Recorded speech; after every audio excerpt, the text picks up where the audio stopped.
கோவை வாயாள் பொருட்டு ஏற்றி நிறுத்தம் இருத்தாய், மதிலிலங்கை கோபவியச் சிலகுனித்தாய், குலநல் யானை மறுப்பொசித்தாய், பூவவியாம் நீர்தூவிப் போதால் வணங்கே நேலும், உன் பூவவியாம் மேனிக்கு பூசும் சாந்தி என் நெஞ்சமே.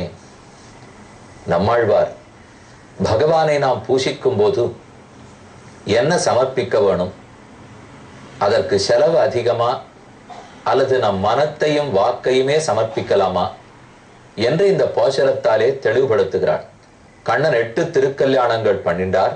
அதுல 7 கல்யாணங்களை பத்தி கீழே பார்த்துட்டோம். ஆனா நப்பின்ன பிராட்டி மிக விரிவாக ஆழ்வார்களுடைய போஷரங்களில் சொல்லப்பட்டிருக்கிறபடியால் அந்த திருக்கல்யாணத்தை தனியா சொல்றேன் அப்படின்னு சொல்லியிருந்தேன்.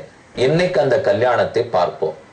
கீழேயே சொன்னா போலே நப்பின்னை பிராட்டி கும்பன் என்பாருடைய பெண், நீளாதேவி நாச்சியாருடைய அவதாரம். ஆனா இப்ப நம்ம பாகவத புராணத்தை பார்த்தோம்னால் 10வது ஸ்கந்தத்திலே 58வது அத்தியாயத்திலே நக்னஜின்னாம கௌசல்ய ஆசீத் ராஜாதி தார்மிகா தஸ்ய சத்யாபவத் கன்யா தேவி நாக்னஜிதி நிருப 32வது ஸ்லோகம். அதுல சொல்றார், நக்னஜித் என்று கௌசல தேசத்திலே ஒரு மன்னன் இருந்தார், பரம தார்மிகன். அவனுக்கு சத்யா என்ற ஒரு பெண். அந்த பெண்ணை கல்யாணம் பண்ணிக்க கண்ணன் ஆசைப்பட்டு அவள் கையை பிடிக்க கேட்க, ஆனா தந்தையார் சொன்னார், என் பொண்ணுக்காக ஸ்வயம்வரம் வச்சிருக்கேன், 7 காளமாடுகளை, அசுரர்களை போல நிற்கக்கூடிய 7 காளைகளை யார் அடக்குகிறார்களோ அவர்களுக்கே என் பெண்ணை கொடுப்பேன், இதுதான் ஸ்வயம்வரம், இதுல நீ ஜெயிக்கிறதா இருந்தா நீ பெண்ணை கல்யாணம் பண்ணிக்கலாம் என்று சொன்னார். அப்ப பேர் வித்தியாசப்படுறது. பாகவத புராணத்தில் நக்னஜித் என்று தந்தைக்கு பேர், சத்யா என்று பெண்ணுக்கு பெயர். ஆனா நம்முடைய தமிழில் ஆழ்வார்களுடைய பாசரங்கள்ல இந்த கதையை பார்த்தோம்னா கும்பன் தந்தைக்கு பெயர், நப்பின்னை ஆச்சரியமா மகளுக்கு பெயர். பின்ன 2 வெவ்வேறு பெயரா இருக்கே, நீர் எதிர்க்க 2 ஒரே கதைன்னு சொல்றீர்னார்.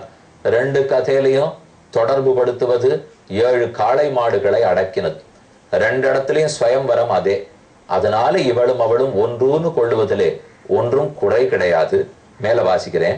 நதாம் ஷேகுன் ரிபா ஓடும் அஜித்வா சப்த கோவிருஷான், 7 காளமாடுகளை அடக்கி நப்பின்னையை கல்யாணம் பண்ணி கொள்ள 6க்கும் தைரியம் இல்லை. யார் வந்தால் அவர்களது முட்டி தள்ளித்து தாம் ஸ்ருத்வா விருஷஜன் லப்யாம் பகவான் சத்வதாம் பதிகி, இப்படி ஒண்ணு நடக்கிறதுன்னு கேள்விப்பட்டு அப்பிராட்டிய நாமே கல்யாணம் பண்ணி கொள்ள வேணும் என் ஆசை கொண்டு பகவான் வந்தார். ச கோசலபதிஹி பிரீதா பிரத்யுத்தான ஆசனாதிபிகி அர்ஹணேனாபி குருணா பூஜையன்னு பிரதிநந்திதா. கண்ணனே தன்னுடைய பெண்ணை கேட்டு வந்திருக்கார். எனக்கு ரொம்ப ஆசையா போச்சு. நக்னஜித்துக்கு வரவேற்றான், சிங்காதனத்தை கொடுத்தான், விழுந்து வணங்கினான், பூசித்தான், வேண்டிய உபச்சாரங்களை பண்ணி பூயா ததம்மே பதி ராசிஷோமலாக கரோது சத்யாயதி மே திருதோ விரதைஹி, நீ இன்று வந்தது எங்கள் குலத்துக்கே பாக்கியம். நான் பண்ணிருக்கிற பாபங்கள் அனைத்தும் தொலைந்தன. கண்ணனே அடியேன் தன்னை ஆனேன். தேவரீருக்கு என்ன வேணும்? தேவரீர் தான் விளையாட்டுக்காக மனித உருவிலே வந்திருக்கிறீர். பராத்பரனான உமக்கு இந்த ஏழையனிடத்தில் என்ன இருக்கிறது? என்ன தேடி வந்தீன்னு கேட்கிறான் அரசன். அப்போது பகவான் சொல்றார், நரேந்திர யாஞ்சா கவிபிர் விகர்ஹிதா ராஜன் நபந்தோர் நிஜ தர்மவர்த்தினா ததாபி யாச்சே தவ சௌஹ்ருதேச்சயா கன்யாம் துவதீயாம் நகி சுல்கதாவயம். உன் பெண்ணை கேட்டு வந்திருக்கிறேன், உன்னிடத்தில் பொருளை கேட்டு வரவில்லை. ஆசை இருந்தால் உன் பெண்ணை எனக்கு கல்யாணம் பண்ணி கொடுக்கலாம் என்று கண்ணன் கேட்கிறார். ராஜா பதில் சொல்றார், கிம் துவம் அஸ்மாபி கிருத பூர்வம் சமயஹா சாத்வர்ஷவ பும்சாம் வீரிய பரீட்சார்த்தம் கன்யாவர பரீப்சையா. நீ கேட்டதுக்கு நான் மறுக்கிறேன்னு தப்பா நினைச்சுட கூடாது. ஆனா ஒரு வீரன் தான் என் பொண்ணை கல்யாணம் பண்ணிக்கணும்னு எனக்கு ஆசை. அதனால் 7 ரிஷபங்களை 7 காளைகளை சுல்கமாக வைத்திருக்கிறேன். எப்ப அந்த மாதிரி ராஜா நான் அறிவிச்சிட்டேனோ அதன்படிதான் நீயும் நடந்தாக வேண்டும். இக்காளமாடுகளை முடித்தால் என் பெண்ணை கல்யாணம் பண்ணி கொள்ளலாம். ஏவம் சமயமாகரண்ய பத்வா பரிகரம் பிரபு ஆத்மானம் சப்ததா கிருத்வா நெகிரண்ஹீன் லீலையைவத்தான் தன்னையே எழுவராக பிரித்து கொண்டு வேகத்தோட காளமாடுகள் பேரிலே குதித்தான். கண்ணன் கல்யாணம் பண்ணிக்கிறதுக்குன்னு வந்திருக்காரோ இல்லையோ, அதனால நன்னா அலங்காரம் பண்ணிட்டு, பெண் பார்க்கும் படலம் தானே இது, அதனால அலங்காரம் பண்ணிட்டு வந்திருக்கார். நல்ல புஷ்பாலங்காரம், சந்தனாலங்காரம், வஸ்திராலங்காரம், சந்தனம் பூசின்னு இருக்கார். பெண்ணை கல்யாணம் பண்ணிக்கணும், அதுக்குள்ள காளமாடுகளோட சண்டை போனா உடம்புல பூசின்னு இருக்கிற சந்தனம் எல்லாம் அழிஞ்சு போடாதா. மறுபடியும் கண்ணனுக்கு சாமர்த்தியம், சந்தனம் அழியாமல் குழம்பு அழியாமல் கண்ணன் சண்டை போட்டுக்கார். இந்த கீழே ஒரு தடவை சென்னை உங்களுக்கு ஞாபகம் இருக்கும். மதுரா நகரத்துக்குள்ள கண்ணன் வரும்போது சந்தனாலங்காரம் பண்ணிண்டார். அங்க இருக்கிற பெண்கள் எல்லாம் கண்ணனை ஆற தங்கள் கண்களால பார்த்தா கயல்விழி, வேல்விழி, வாழ்விழி, ஒத்தியொத்தினுடைய விழியும் அச்சு பதித்தா போலே கண்ணன் திருமையில் இருந்தது. அந்த ஒரு அச்சும் பக்தர்கள் போட்டிருக்கிற அந்த அடையாளம் தன் மேனியில அப்படியே இருக்கணும்னு ஆசை கண்ணனுக்கு. அதனால ரொம்ப ஜாகிரதையா எப்படியெல்லாம் குதிச்சா அது அழியாது இருக்குமோ அப்படியெல்லாம் மல்லர்களோட கண்ணன் சண்டை போட்டார். சாந்தனிதோல் சதுரன் மலைங்கிற பாட்டோட சொன்னேன். அதே சாமர்த்தியம் தான் இப்போதும்.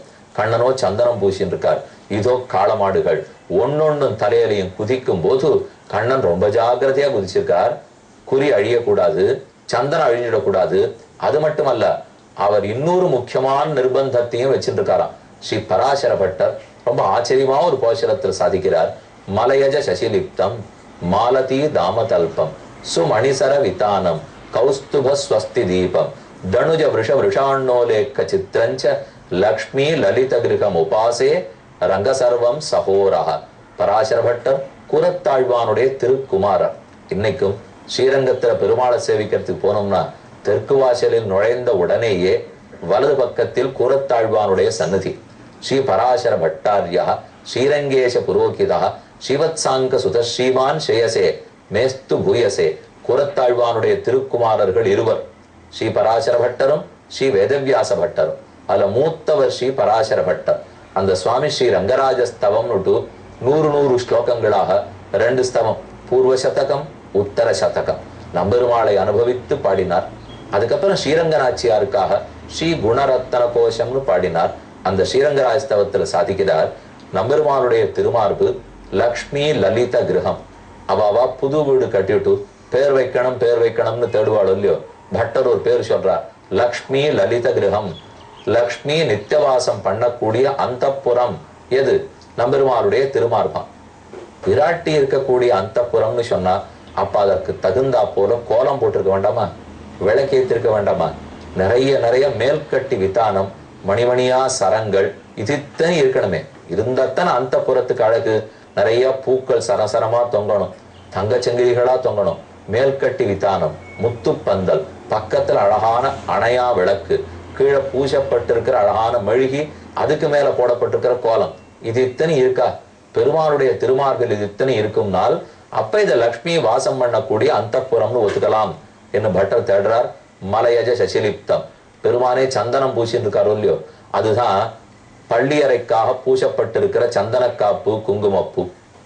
மாலதி தாமதல்பம், பள்ளியறைன்னு சொன்னா அதுல பூங்கொத்துக்கள் தொங்க வேண்டாமா? அதுக்குதான் பெருமாள் தன்னுடைய மார்பில சரசரமா மாலை அணிஞ்சிட்டு இருக்கார்.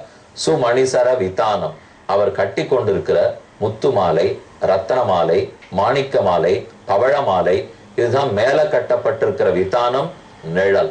மாலதி தாமதல்பம் சுமணிசர விதானம் கௌஸ்துப ஸ்வஸ்தி தீபம். அந்தப்புறம்னா விளக்கேத்தி வச்சிருக்கணுமே. பெருமாளுடைய திருமார்பில் எப்போதும் நீலநாயகக்கல், 5 நீலக்கற்கள் பதிக்கப்பட்ட நீலநாயகக்கல், அதுவேதான் மணி விளக்கு. கடைசியா கோலம் போட்டிருக்க வேண்டாமன்னா இப்பதான் கண்ணன் கோலம் போட்டுக்கு போறார். இந்த காளமாடுகள் தலையில எப்படி குதிச்சாரா, எப்படியெல்லாம் அது கும்பல குதித்தால் அது எப்படி கீறுமோ, எப்படி கீறினா அது புள்ளி வச்சு கோலம் போட்டாப்புல கீறுமோ, அப்படியெல்லாம் குதிச்சாராம். இதுக்கு எவ்வளவு சாமர்த்தியம் வேணும்?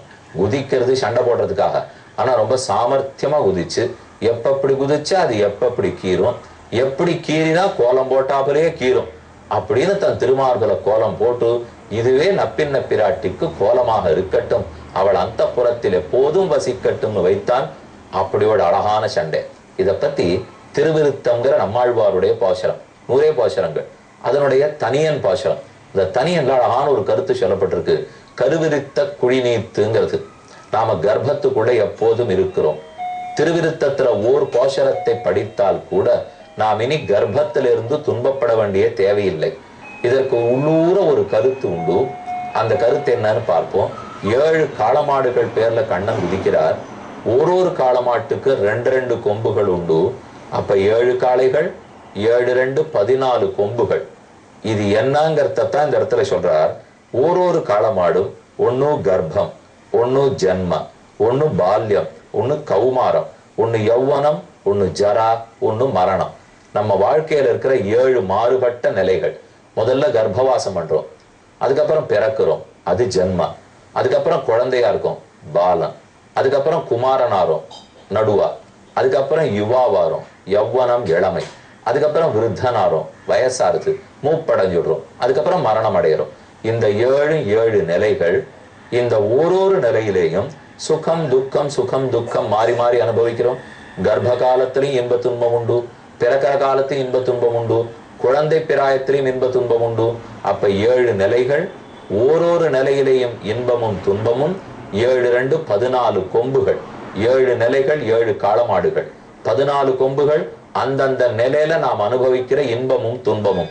பகவான் என்ன பண்றாருன்னா, கர்ப்ப ஜன்ம பால்ய கௌமார யௌவன ஜரா மரணங்கள், இது இத்தனை நிலையில இருக்கிற இன்பத்தையும் துன்பத்தையும் தொலைத்து, இந்த 7 நிலைகளையே தொலைத்து மீளாத இன்பமான மோட்சத்தை கொடுக்கிறார்.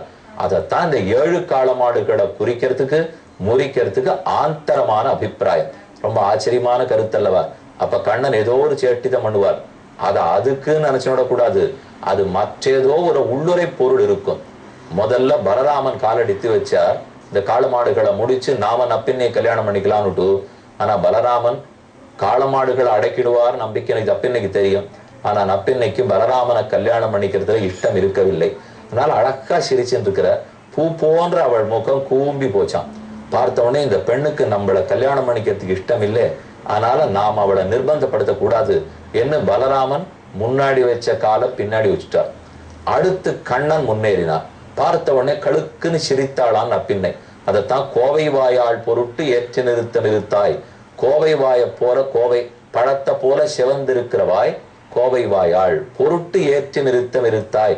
அப்படி என்ன சிகப்பு அவளுக்குனால் இடு சிவப்பு. பந்தேரியாக செயற்கையா நாமெல்லாம் இப்ப சிகப்பு பூசிக்கிற மூலியம். எப்பவோ 800 வருஷத்துக்கு முன்னாடி ஒரே ஆசிரியர் எழுதி வச்சிருக்கார். இந்த பிள்ளை எங்க இந்த 7 காலுகளை ஜெயித்து நம்மளை கல்யாணம் பண்ணிக்க போறார் என்று பரிகாசமா கேலி தோற்ற சிரித்தாளாம். அப்ப நன்னா அலங்காரம் பண்ணி பூசி வச்சிருந்தாலாம் உதட்டு சகப்பா இருக்கணுங்கிறதுக்காக கோவை வாயாள் பொருட்டு ஏற்றி நிறுத்தம். கண்ணன் அப்ப யோசிக்கிறார், இந்த பெண்ணு நம்மளை இவ்வளவு பரிகாசம் தோற்ற சிரிச்சுட்டா, வஞ்சி கொம்பு போன்று இருக்கக்கூடிய இவளை இந்த கொம்பை அணைப்பதற்காக 7 கொம்புகளிலே குதிப்போம். ஒண்ணு முடிஞ்சா 7 கொம்போட முடிஞ்சு படுவோம், அல்லது அணைத்தால் இந்த ஒரு வஞ்சி கொம்பு போன்ற நப்பின்னை அணைப்போம் என்று கண்ணன் குதித்தார். 7 ரிஷபங்களையும் அடக்கினார். தந்தையும் பெண்ணை கல்யாணம் பண்ணி கொடுத்தார். அவர்தான் இந்த இடத்துல சாஸ்திரமா சாதிக்கிறார். ஆத்தானம் சப்ததா கிருத்வா நிகிருண்ணான் லீலையைவதான் ததப் பிரீதா சுதாம் ராஜா ததோ கிருஷ்ணாய விஸ்மிதா தாம் பிரத்யகிருண்ணாது பகவான் விதிவத்து சதிருஷீம் பிரபு. நப்பின்னைக்கும் கண்ணனுக்கும் திருக்கல்யாணம் நடந்தது. நப்பின்னை பிராட்டி நீலாதேவி நாச்சியாருடைய அவதாரம். ஸ்ரீதேவி பூதேவி நீலாதேவின்னு பார்த்திருக்கோம். அதுல நீலாதேவி நாச்சியார் தான் நப்பின்ன பிராட்டி. அவள் என்ன, நப்பின்னைக்கும் நீளைக்கும் என்ன தொடர்பு, அவர்கள் கதை என்னங்கிறத மேல சொல்றேன்.